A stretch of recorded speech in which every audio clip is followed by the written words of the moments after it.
Assalamualaikum warahmatullahi wabarakatuh. Selamat pagi.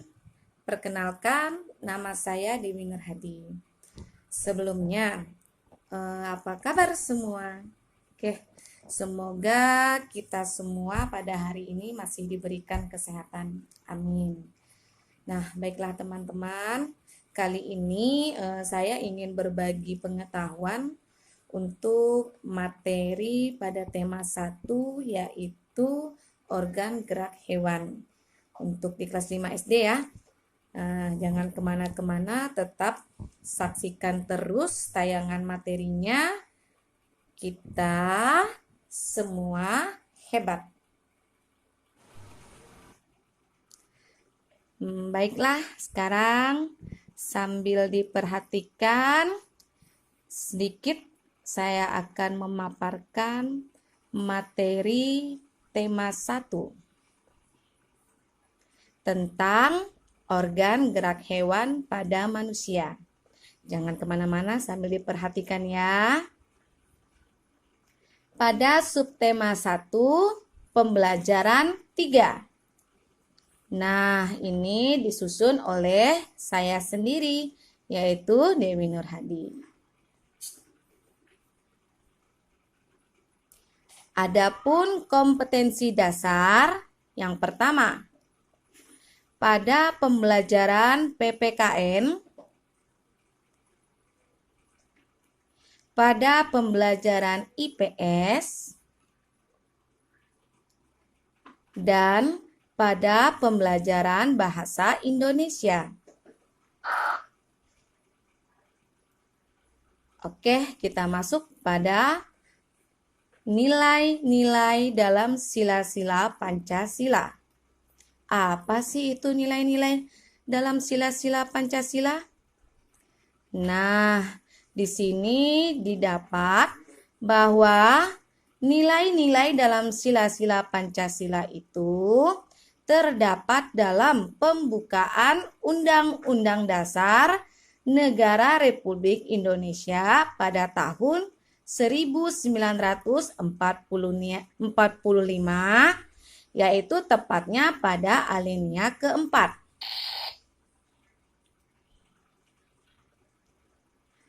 Nah, Pancasila mencakup 5 sila, yaitu pertama, ketuhanan yang Maha Esa, kemanusiaan yang adil dan beradab, persatuan Indonesia, kerakyatan yang dipimpin oleh hikmat kebijaksanaan dalam permusyawaratan perwakilan. Terakhir yaitu sila kelima, keadilan sosial bagi seluruh rakyat Indonesia. Jadi Pancasila mencakup 5 sila, berarti ada 5 sila dalam Pancasila. Kita lanjut ya. Nilai-nilai dari setiap sila Pancasila sebagai berikut. Tadi sudah kita ketahui bahwa Pancasila itu terdapat 5 sila. Sekarang yang harus kita ketahui lagi yaitu nilai-nilainya dari setiap sila. Pertama, nilai ketuhanan yang Maha Esa. Apa saja? Nah, pertama itu percaya dan takwa kepada Tuhan yang Maha Esa. Mengapa? Karena nilai di situ adalah nilai ketuhanan, berarti sesuai agama serta kepercayaan masing-masing. Nah, yang kedua, hormat menghormati dan bekerja sama antara pemeluk agama dan para penganut kepercayaan walaupun berbeda-beda. Berarti setiap agama tidak boleh bermusuhan ya. Malahan kita harus saling hormat menghormati. Ketiga, tidak memaksakan suatu agama atau kepercayaan kepada orang lain. Artinya, apabila kita beragama Islam, teman kita beragama non-Muslim, Nah, kita tidak boleh memaksakan agama kita kepada teman kita. Terakhir, mempunyai sikap toleransi antar umat beragama lain. Apa sih gambarnya? Oh, ternyata gambar nilai ketuhanan yang Maha Esa itu adalah bintang bersudut 5. Nah, ini nilai-nilai dari sila pertama. Kita masuk pada nilai sila kedua, yaitu nilai kemanusiaan yang adil dan beradab. Apa saja sih?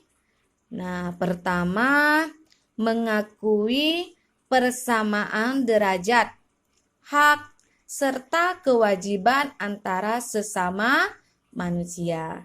Tidak ada bedanya antara si kaya dan si miskin. Lanjut, tidak bertindak semena-mena kepada orang lain. Menjunjung tinggi nilai kemanusiaan. Terakhir, berani membela kebenaran dan keadilan. Tadi pada sila pertama gambarnya bintang. Sekarang pada sila kedua gambarnya tali rantai. Nah, tuh udah jelas gambarnya. Itu adalah tali rantai sebagai lambang sila kedua pada Pancasila. Sudah berapa Pancasilanya? Ya, benar, sudah dapat 2. Berarti masih ada 3. Kita lanjut ya pada sila yang ketiga, yaitu nilai persatuan Indonesia. Dari namanya saja sudah persatuan. Berarti nilai yang terkandung adalah menempatkan persatuan, kesatuan, serta kepentingan bangsa atau negara di atas kepentingan pribadi ataupun golongan. Berarti seluruh bangsa Indonesia harus bersatu. Karena kalau tidak bersatu, maka tidak adanya persatuan Indonesia tidak akan bisa bersatu untuk selamanya. Oke, masuk pada nilai yang kedua. Rela berkorban demi kepentingan bangsa. Yang ketiga, cinta tanah air dan bangsa atau negara. Keempat, bangga sebagai bangsa Indonesia dan bertanah air di Indonesia. Bangga enggak nih jadi bangsa Indonesia? Ya, bagus, harus bangga. Nah, kita lihat ya gambarnya apa. Wah, terdapat pohon itu. Pohon apakah itu? Pohon beringin. Ya, betul semua.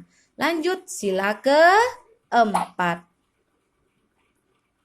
yaitu nilai kerakyatan yang dipimpin oleh hikmat kebijaksanaan dalam permusyawaratan perwakilan. Nah, kita baca ya. Di situ terdapat keputusan diambil berdasarkan musyawarah untuk mencapai mufakat, dilaksanakan secara kekeluargaan. Nah, dari namanya saja permusyawaratan berarti diambil secara beramai-ramai atau secara musyawarah. Menghargai dan menghormati pendapat orang lain. Nah, di sini kita lihat, karena di sini kita mengumpulkan banyak orang, berarti kita dan orang lain itu harus saling menghargai. Kenapa? Karena ketika kita mengajukan pendapat, orang lain dapat menerima pendapat kita dan kita pun secara terbuka atau sukarela menerima pendapat dari orang lain. Oke, lanjut. Musyawarah dilakukan dengan akal sehat dan hati nurani yang luhur. Kemudian, tidak memaksakan pendapat kepada orang lain. Apa sih lambangnya? Nah, kepala banteng. Selanjutnya apa? Yaitu sila terakhir, yaitu sila kelima. Nilai keadilan sosial bagi seluruh rakyat Indonesia. Kita lihat yuk sama-sama. Nah, di situ didapat bekerja keras dan menghargai hasil kerja keras orang lain. Artinya, ketika orang lain sudah bersusah payah, kita harus menghargai hasil kerjanya. Kenapa? Agar orang tersebut tidak merasa berkecil hati. Walaupun hasil kerjanya tadi tidak memuaskan diri kita sendiri. Kemudian kita harus membiasakan hidup hemat dan sederhana. Ada pepatah yang mengatakan hemat pangkal kaya. Ya, pintar semua. Terakhir, keadilan untuk mendapatkan sesuatu yang menjadi haknya. Ups, salah, kita bukan terakhir tapi ada satu lagi. Yaitu menjaga keseimbangan antara hak dan kewajiban. Kita lihat yuk, apa sih gambarnya? Ada yang tahu itu gambar apa? Ya, benar sekali. Itu adalah gambar kapas dan padi yang melambangkan sila terakhir, yaitu sila kelima. Kita lanjut.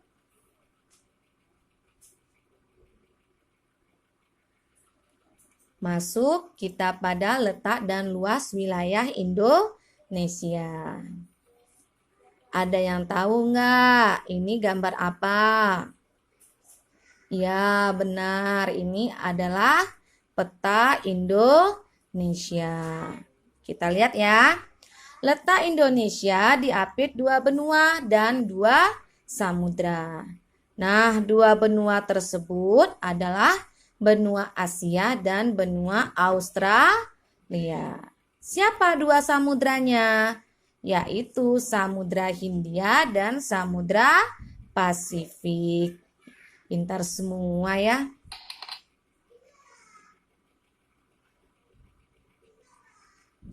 Batas-batas wilayah Indonesia dengan negara lain. Pertama, adanya wilayah daratan. Kita lihat yuk apa saja batas-batas wilayah Indonesia dengan negara lain yang berbatasan dengan wilayah daratan.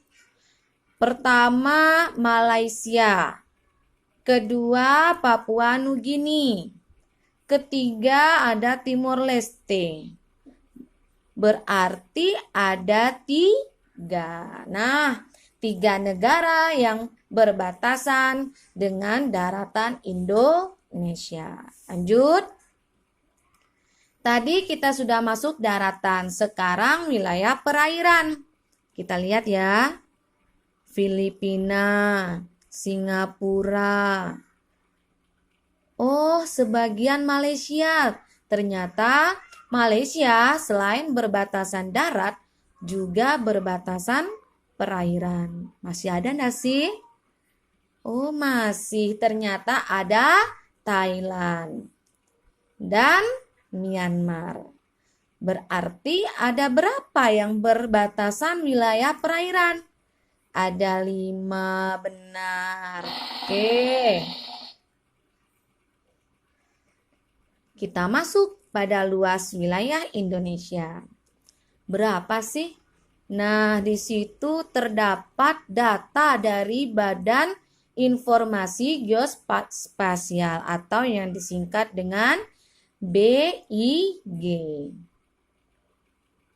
Luas daratan kita Indonesia, wah luas sekali ya, 1.922.570 km persegi. Itu baru daratan loh. Sekarang kita masuk di perairan. Ternyata perairan kita lebih luas daripada daratan. perairan luasnya 3.257.483 km persegi. Berarti Indonesia sebagian besarnya terdiri atas luas perairan. Kalau ditotalkan berarti luas wilayah Indonesia seluruhnya, baik daratan maupun perairan, seluas 5.180.053 km persegi.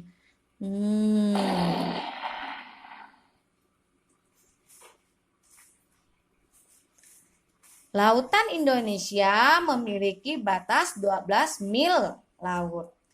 Adapun terdiri dari zona ekonomi eksklusif atau biasa disingkat dengan ZEE, yaitu seluas 200 mil. Wilayah perairan Indonesia sangat luas sehingga disebutlah sebagai negara maritim. Selain itu, Indonesia juga terdiri atas 17.508 pulau. Banyak sekali ya. Sehingga Indonesia ini disebutlah sebagai negara kepulauan.